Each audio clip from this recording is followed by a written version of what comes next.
Okay, welcome to the third example in the chapter of stress. The question reads, for the connection shown, the average shear stress in the 12 millimeter diameter bolts must be limited to 160 megapascals. Determine the maximum load P that may be applied to the connection. Okay, so in terms of givens, we are given that the diameter of the bolts is 12 millimeters, so write that. So the diameter of the bolt is equal to 12 millimeters. We're given that the average shear stress, tau, so tau average, is equal to 160 megapascals. And the only difference between, and what's the formula for tau average? Well, it's very similar, if not the same, to sigma average, where sigma average is F over A. Tau average, and this is kind of like a normal force, so it's actually like N over A, right? It's a normal force. This is a box, and then it's a normal force. Tau average would be the shear version of that. So you actually have a shear force, and it's the sheared area, and then shear, if you remember, it's like this, like you're shearing like scissors or something like that. You're shearing a material. But yeah, so that's what tau average is equal to.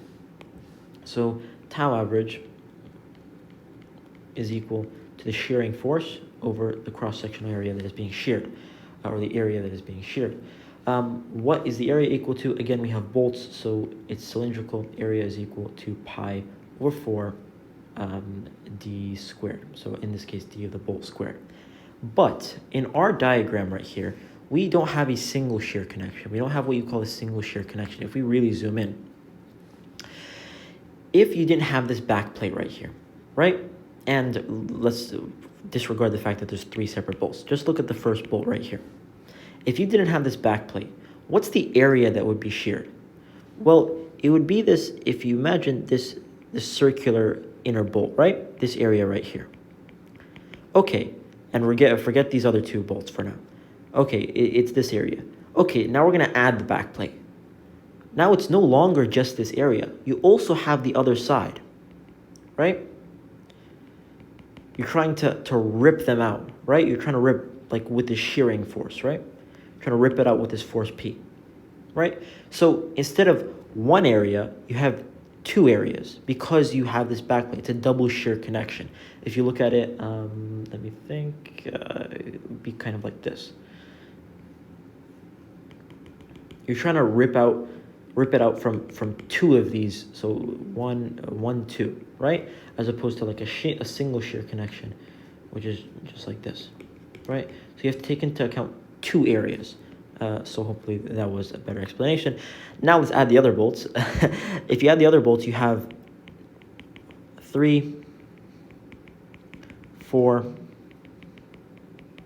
5, 6 areas that you have to account for, right? So 3, 4, 5, 6. So when you're accounting for your area, you have to account for 6 of them. So you'll put a 6 right here. So 6 times this area, because this is tau average. Yeah, so basically you just have to put a 6 here. Sorry, I was about to say something not correct. Okay, perfect stuff. So 6a. And we'll correct it later on. But we'll just keep that in mind, right? But normally in a double shear connection, we'll just write it, so use it in the future. So single shear connection. For double shear connection, you have tau average is equal to V2A. And then that also makes sense because we have 3 double shear connections, 1, 2, 3. We just multiply this by 3, so you end up getting 6. So 2 times 3 is 6. Okay, yeah, this part right here was basically our notes for the question. We go on to unknowns, and then from here it's very simple. Unknowns, right? We want to find the shear force P. Shear force P. So basically V is equal to P. I don't know why they called it P, but it is what it is. Okay, we can skip right to finding the shear force. Find shear force. We already have the equation. We did the problem basically in givens. So all we have to do is find this force P, which is a shear force. And an equation that I know, as we said in Givens, basically we're going to repeat what we did in Givens. As we know that an equation that has this shear force P is tau average is equal. We said V up here, but in our scenario, this V is P, right? This P force represents a shearing force with respect to the bolt. It's shearing the bolt, so it is our shear force. So we can say P over the area that is being sheared, okay?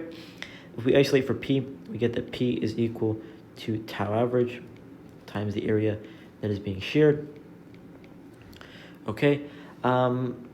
We have to make this more specific because, again, we have 6 areas that are being sheared, as we've established in Givens.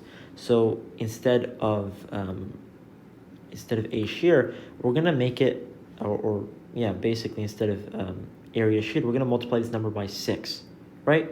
Because we have 6 separate areas that are being sheared with regard to the bolts, as we explained before.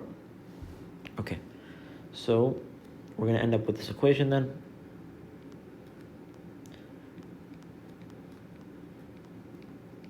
What is the area of shear, like itself?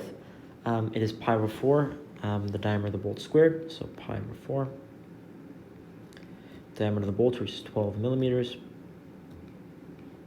squared. I think that looks right. That is our average shear stress. That is our area that is being sheared, and that is how many sheared areas we have.